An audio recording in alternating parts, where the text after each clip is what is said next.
સખા કહે તુમને કયું પાયે કરીએ દેવ જો હોય સહાય મંત્ર નો યહ લક્ષ્મણ મન ભાવા રામ વચન સુની અતિ દુઃખ પાવા.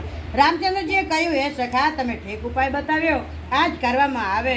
જો દેવ સહાયક થાય, સલાહ લક્ષ્મણજીના મનને ઠીક લાગી ન લાગી, રામજીના વચન સાંભળી તો તેમને ઘણું જ દુઃખ થયું છે. નાથ દેવ કર કવન ભરોસા સોશિય સિદ્ધ કરે મન રોષા. કાદર મન કહું એ કય ધારા દેવયા ચલે હોય પુકારા. લક્ષ્મણજીએ કહ્યું, હે નાથ દેવનો શું ભરોસો, મનમાં ક્રોધ કરો, સમુદ્રને સૂકવી નાખો.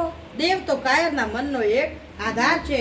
આળસુ લોકો દેવને પોકારે છે, આપણે તો એક જ બાણ ફટકારો અને સમુદ્ર સૂકવી નાખો. એમ સુનાતા વિશે બોલે રઘુવીરા એસે કર બદરો મન ધીરા. અશક કહે પ્રભુ અનુજ મન સમુદાય સિંધુ સમીપ ગયે રઘુરાય. સાંભળી રઘુનાથજી હસીને બોલ્યા, આવું કરીશ મનમાં ધીરજ રાખ. આવું કહી નાના ભાઈને સમજાવ્યા છે. રઘુનાથજી સમુદ્રની સમીપે ગયા છે. તેમણે પહેલા શીશ નમાવી પ્રણામ કર્યા છે. કિનારા ઉપર દર્ભનું આસન નાખ્યું છે અને જ્યારે વિભીષણજી પ્રભુની પાસે હતા ત્યારે રાવણે એમની પાછળ દૂત મોકલ્યા છે. સકલ ચરિત્ર તિને દેખે કરે કપટ કપી દેહ પ્રભુ ગુણ હૃદય સરાજ શરણાગત પરને સિયાવર રામચંદ્ર કી જય. કપટથી વાનરોનું શરીર ધારણ કરી તેમને સર્વ લીલાઓ જોઈ તેમના હૃદયમાં પ્રભુના ગુણોની શરણાગતના પર એમના સ્નેહના પ્રશંસા કરવા લાગ્યા છે. કપટથી વાનરોનું શરીર ધારણ કર્યું છે. પછી તેઓ પ્રગટ રૂપમાં અત્યંત પ્રેમની સાથે રામજીના સ્વભાવની પ્રશંસા કરવા લાગ્યા. તેઓ ક્ષમ બ્રહ્મ વેશ ભૂલી ગયા. પછી વાનરોએ જાણ્યું શત્રુના દૂત છે. વાનરોએ સર્વે બધી સુગ્રીવની પાસે લાવ્યા. સુગ્રીવે કહ્યું, સર્વ વાનરો સાંભળો. રાક્ષસોના અંગ ભંગ કરી મારી સુગ્રીવના વચન સાંભળી વાનરો દોડ્યા. દૂતોને બાંધી સેનાની વચ્ચે ચારે બાજુ ફેરવ્યા છે. વાનરોએ એમને અનેક પ્રકારે માર્યા. દીન થઈ પોકારવા લાગ્યા, રઘુનાથજીનો જય હો જય હો. તેમને ન છોડ્યા. દૂતોએ પોકારી એમના નાક કાન કાપ્યા. કૌશલ્યાધીશ રામચંદ્રજીની આણ છે તમને એમ કે એવા રાક્ષસોને માર્યા હતા. કપટથી વાનરોનું રૂપ ધારણ કરીને આવ્યા હતા. બધું જોવા એમ કે કહે મુગાગર મૂઢ નાખે હાલી જાય. સીતા દે મિલે ન આવા કાલ તુમાર સિયા અવર રામચંદ્ર કી જય. પછી મૂર્ખને વાણી, આજ આ મારો ઉદાર કૃપાથી ભરેલો સંદેશો કહેજો. સીતાજીને આપી તેમને રામચંદ્રજીને મળો, નહીતર તમારો કાળ આવી ગયો એમ સમજો. લક્ષ્મણજીના ચરણોમાં મસ્તક નમાવી રામજીના ગુણોની કથાનું વર્ણન કરતા દૂત તરફ ચાલી નીકળ્યા. રામજીનો યશ કહેતા લંકામાં આવ્યા. તેઓ રાવણના ચરણોમાં શીશ વિજય દશાનન કુંચન બાતા પછે સુગ્રપની કુલ છાતા. કોની કહો ખબર વિભીષણ કેરી. દશમુખ રાવણે હસીને વાત પૂછી, અરે શુક્ર પોતાના કુશળ કેમ નથી કહેતા? તો વિભીષણના સમાચાર સંભળાવ્યા. મૃત્યુ જેની અત્યંત વિકટ આવી ગયું હશે.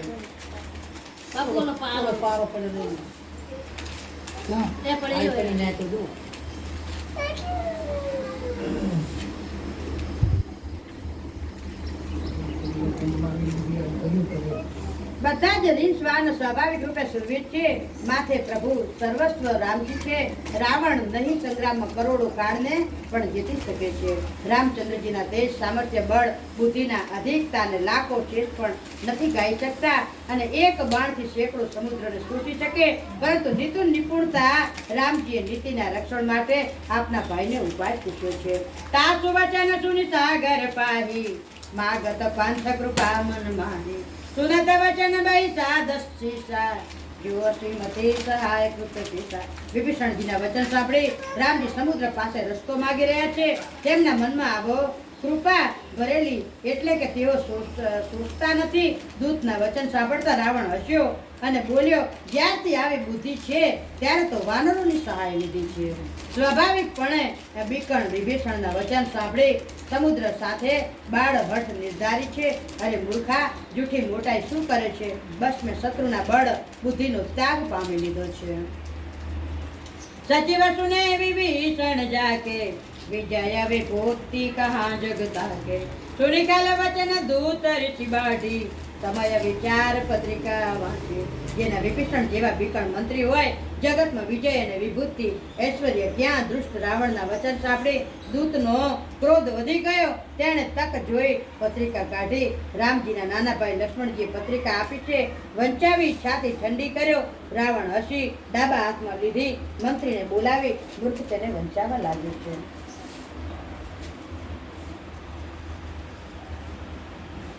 જાનકીજી રઘુનાથજીને આપી દો હે પ્રભુ આટલું.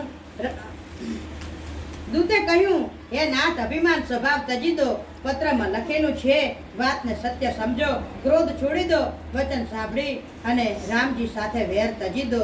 જો કે રઘુવીર સમસ્ત લોકોના સ્વામી છે, એમનો સ્વભાવ અત્યંત કોમળ છે. મળતા જ પ્રભુ આપ પર કૃપા કરશે. આપનો એક પણ અપરાધ તેઓ હૃદયમાં નહીં રાખે. જનક સુધા રઘુનાથ નંદીજીએ इतना कहा मोर प्रभु कीजिए. जब कही कथा देन वही देही चरण प्रकार किने छत. જાનકીજી રઘુનાથજીને આપી દો. પ્રભુ આટલું કહેવું મારું માની લો. દૂતે જાનકીજીને આપવા માટે કહ્યું. રાવણે એને લાત મારી અને કાઢી મૂક્યો છે. શિવજી કહે છે, હે ભવાની, જ્ઞાની મુનિ હતો. અગસ્ત્ય ઋષિના શ્રાપથી રાક્ષસ થયો હતો. વારંવાર રામચંદ્રજીના ચરણોની વંદના કરી મુનિ પોતાના આશ્રમે ચાલ્યા ગયા છે. વિનયન માન જલધિ જડ ગયે નીતિ દેનમ બીતી. બોલે રામ સકોપ તબ ભવ વિન હોય ન પ્રીત સિયાવર રામચંદ્ર કી જય. અહીંયા 3 દિવસ વીતી ગયા. જડ સમુદ્ર નમ્રતા આપતો નથી. ત્યારે રામજી ક્રોધ સહિત બોલ્યા, વિના ભયે પ્રીતિ થતી નથી. લક્ષ્મણ બાન સરાસન યાનું સો ભારતી વિષ્ણુ કૃષાને. સટસન વિનય કુટિલ સન પ્રીતિ સહજ કૃષન સન સુંદર નીતિ. હે લક્ષ્મણ, ધનુષ બાણ લાવ.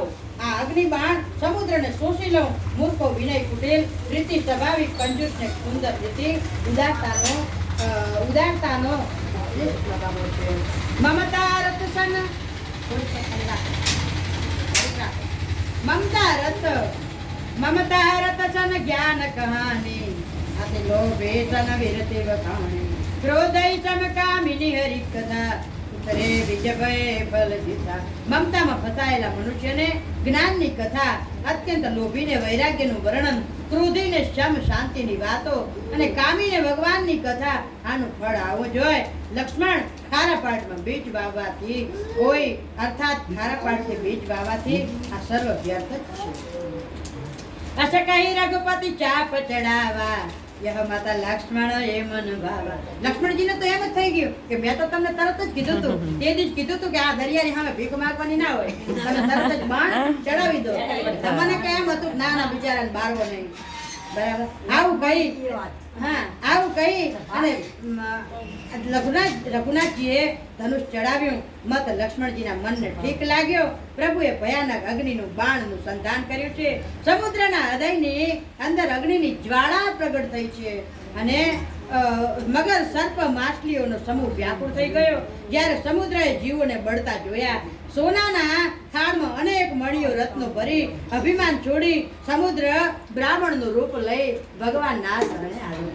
એમ કે સમુદ્રને એમ અંદરથી જ્વાળા, ભગવાનનું એક જ બાણ વાગ્યું અને અગ્નિની જ્વાળા પ્રગટ થઈ. અંદર જડતો જીવ ભગવાન કંઈક બળી જશે. એમ કે તમે પ્રેમથી આ તમારું બાણ પાછું લઈ લો. એમ કે કાકભૂષણજી કહે છે, એ ગરુડજી સાંભળો, ભલે કોઈ કરોડો ઉપાય કરી સિંચે પણ કેડ તો કાપ્યા પછી પડે છે. નીચ નમ્રતાથી નથી માનતો, વડવાથી તે નમે. તે રિશ્તા ઉપર આવે છે. સમુદ્રએ ભયભીત થઈ પ્રભુના ચરણ પકડી કહ્યું, નાથ, મારા સર્વ અર્ગુણ દોષ ક્ષમા કરો. નાથ, આકાશ, વાયુ, અગ્નિ, જળ, પૃથ્વી સર્વની કરણી સ્વભાવથી આપની પ્રેરણાથી માયાએ અમૃત સૃષ્ટિ માટે ઉત્પન્ન કર્યું છે. આ ગ્રંથોને ગાયું છે, આજ્ઞા પામી છે, આ જ રીતે રહેવામાં સુખ પામે છે. પ્રભુએ સારું કર્યું જે મને દંડ આપ્યો. મર્યાદા જીવોનો સ્વભાવ પણ આપની બનાવેલી ઢોલ, ગમાર, શૂદ્ર, પશુ, સ્ત્રી આ સર્વને દંડ અધિકારી છે. પ્રભુ પ્રતાપ મેં જાના સુખાઈ, ઉતર કટક મોર ડડાઈ. પ્રભુ આજ્ઞાય પીલ સ્તુતિ ગાઉં, કરશો બેગ તુમારી સ્વભાવ. પ્રભુના પ્રતાપથી હું સુકાઈ જઈશ અને સેના પાર ઉતરી તો જશે પ્રભુ. એમાં તમારી મોટાઈ નહીં થાય, મારી મોટાઈ નહીં થાય, મર્યાદા એકેની નહીં રહે. પ્રભુની આજ્ઞા અચૂક છે, અર્થાત આપની આજ્ઞાનું ઉલ્લંઘન નથી થઈ શકતું એવું વેદો ગાય છે. આપને જે ઠીક લાગે એવું કરો. એમ કે તમે મને સૂકવી નાખશો, તમે એક બાણથી મને હુકવી દેશો, જળચર જીવ બધા મરી જશે, પણ એમાં તમારી એ મોટાઈ ભગવાનને કે નહીં રહે, અને સમુદ્ર કે મારી એ નહીં રહે, આપણે એકેની મોટાઈ નહીં રહે. એમાં કોઈ એવો બીજો ઉપાય કરો, તમે તો અંતર્યામી છો એમ કહેવાય. નાથ નીલ નલ કપી દો ભાઈ લડાઈ, નાથ નીલ નલ કપી દ્રો